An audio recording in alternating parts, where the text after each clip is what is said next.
विदर्भासह राज्यभरातील लाखो भाविकांचे श्रद्धास्थान असलेल्या श्री क्षेत्र ऋणमोचन येथे आज पौष महिन्यातील शेवटचा रविवार असल्याने भाविकांचा प्रचंड जनसागर उसळला. पूर्ण परिसर कुंभमेळ्याचे स्वरूप धारण करताना दिसून आला.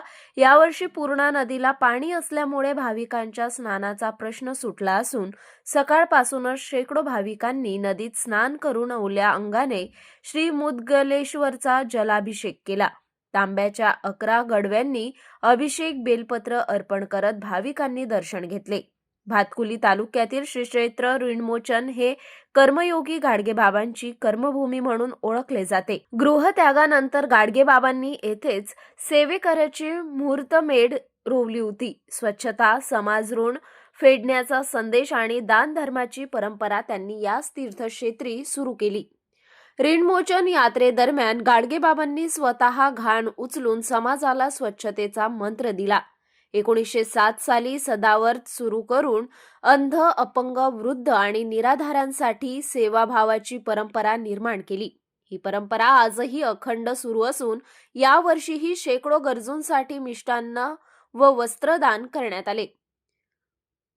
पुराण काळापासून मातृऋण, पितृऋण आणि समाज ऋण फेडण्यासाठी या तीर्थक्षेत्री स्नान व पूजा अर्चनेला विशेष महत्त्व आहे. पौष महिन्यातील रविवार हा येथे विशेष मानला जातो आणि ही यात्रा रथसप्तमीपर्यंत सुरू राहणार आहे. यात्रेच्या निमित्ताने अस्सल ग्रामीण संस्कृतीचे दर्शन घडत असून बैलगाड्यातून येणारे भाविक सहभोजन तसेच शेतीविषयक व घरगुती साहित्याची मोठी बाजारपेठही यात्रेचे आकर्षण ठरत आहे. दरम्यान श्री क्षेत्र ऋणमोचन येथे गाडगेबाबांचा पुनराकृती पुतळा उभारण्याची मागणी भाविक व अनुयायांकडून होत आहे.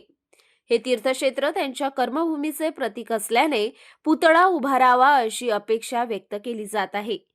श्री मुदगलेश्वराचा जयघोष करत श्रद्धा, सेवा आणि संस्कृतीचा हा यात्रा उत्सव रथसप्तमीपर्यंत सुरू राहणार आहे.